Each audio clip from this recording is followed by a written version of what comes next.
जय हिंद दोस्तों, BN classes खास में आप सभी का स्वागत है। आज हम वेरिफिकेशन के बारे में बताने वाला हूं कि आप लोगों को जब वेरिफिकेशन किया जाएगा तो आप लोगों को इसमें कौन कौन सा कागजात का ज़रूरत होगा, डॉक्यूमेंट का ज़रूरत होगा। तो यहाँ पे जान लीजिए आप लोग कि यहाँ पे ये हम बता रहे हैं 1 to 5 वाले के। जो 1 to 5 वाले अभ्यर्थी है उन सब के लिए बहुत आवश्यकता है।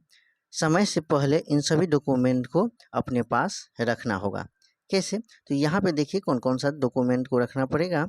तो यहाँ पे देखिएगा 1 नंबर में दिया है कि आवेदन प्रपत्र प्रिंट आउट। आवेदन प्रपत्र प्रिंट आउट, यहाँ पे आवेदन प्रपत्र जो है प्रिंट आउट वो सब रखना है। यहाँ पे देखिएगा प्रवेश पत्र, एडमिट कार्ड को भी अपने पास रखना है। यहाँ पर पासपोर्ट साइज फ़ोटो 4 या 5 अपने पास रखना है। फिर यहाँ पर आधार कार्ड सबसे आवश्यक है, जिस पर OTP आपको जाएगा। तो यहाँ पे देखिएगा जिन अभ्यर्थियों को अभी अभी वर्तमान में आधार कार्ड से लिंक फ़ोन नंबर नहीं है तो वो आप अपना फ़ोन नंबर को आधार कार्ड से लिंक करवा लीजिएगा, ठीक है, समय से पहले। क्योंकि वहाँ पे जाइएगा डॉक्यूमेंट वेरिफिकेशन के समय में आपका आधार कार्ड का नंबर लेंगे और आपका मोबाइल नंबर लेंगे। उस पर यदि नहीं जाएगा OTP तो उस समय में आपके साथ बहुत संभावना भुगतना पड़ेगा।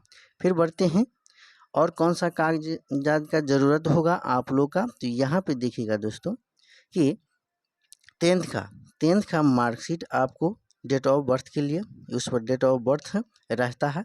फिर यहाँ पर 10th का सर्टिफिकेट होना चाहिए। फिर यहाँ पर 12th का मार्कशीट होना चाहिए। फिर 12th का सर्टिफिकेट होना चाहिए।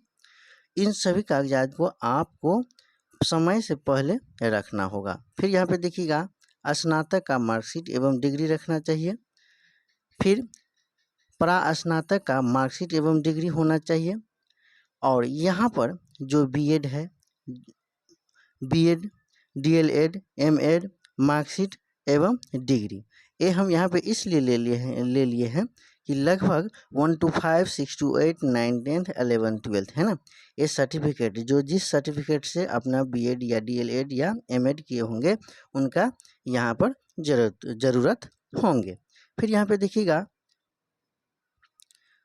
12 नंबर में देखिएगा कि सीटेट और स्टेट मार्कशीट एवं सर्टिफिकेट, सीटेट का मार्कशीट और सर्टिफिकेट दोनों अवेलेबल होना चाहिए। स्टेट का, ठीक है, स्टेट का सर्टिफिकेट होना चाहिए। फिर यहाँ पर देखिएगा ये बहुत यहाँ पर मायने रखता है। वर्तमान में आपको निवास प्रमाण पत्र होना चाहिए, ठीक है, और जाति प्रमाण पत्र होना चाहिए, आय प्रमाण पत्र होना चाहिए। फिर यहाँ पे देखा गया है जिस महिला को यदि रिजल्ट हुआ है या होने वाला है, ठीक है, जिस महिला को यदि डॉक्यूमेंट वेरिफिकेशन के लिए जाएंगे तो उसका अपने सासुर के यहाँ का नहीं, वो अपने माय का यहाँ का होना चाहिए। इसमें उसका पिता का नाम होना चाहिए, समझ गए। तो यहाँ पर पति का नाम नहीं होना चाहिए। तो निवास प्रमाण पत्र और जाति प्रमाण पत्र और आय प्रमाण पत्र महिलाओं को अपने मायके का एड्रेस होना चाहिए, यानी कि पिता के नाम में अपना पिता का नाम होना चाहिए, ना कि पति का नाम, ठीक है। फिर यहाँ पर देखिएगा OBC और NCL नॉन क्रीमी लेयर, ये भी आपके पास होना चाहिए। फिर यहाँ पे देखिएगा जो व्यक्ति EWS आर्थिक रूप से कमज़ोर वर्ग के अंतर्गत आते हैं तो उसका वो सर्टिफिकेट होना चाहिए। फिर यहाँ पर जो व्यक्ति यहाँ पर 18 नंबर को देखिएगा, दो व्यक्ति दिव्यांगता सर्टिफिकेट विकलांग व्यक्ति के लिए, यानी जो बनाया है जो विकलांग है जिसके पास तो होना ही चाहिए दिव्यांगता सर्टिफिकेट, तो वो अपने पास रखें। और यहाँ पे देखिएगा पैन कार्ड और ड्राइविंग लाइसेंस, जिसके पास पैन कार्ड हो या ड्राइविंग लाइसेंस हो अपने पास रखना है। और बैंक पासबुक और चेकबुक वो भी रखना होगा, ठीक है। बैंक पासबुक हो और चेकबुक जो भी हो वो सब अपना लेकर के जाना है वो। फिर यहाँ पे देखिएगा सभी प्रमाण पत्रों पर BPSC का वाटर मार्क होना चाहिए। वाटर मार्क का मतलब हम देखते हैं जिसको हम क्या कहते हैं, लोगो कहते हैं, ठीक है। मान के चलो सीटेट का यदि मेरे पास क्या है सर्टिफिकेट है तो उस पर देखिएगा सीटेट का लोगो लगा हुआ रहता है। यदि 10वां का यदि हमें मूल प्रमाण पत्र है तो उस पर देखिएगा बिहार सरकार का जो होता है वो अपना लोगो रहता है, तो वो लोगो रहना चाहिए, ठीक है। तो आप लोग इन सभी कागजात को अपने पास रखें समय से पहले। यदि आप लोग जानते हैं, हम इस वीडियो में हम लिंक दे दिए हैं।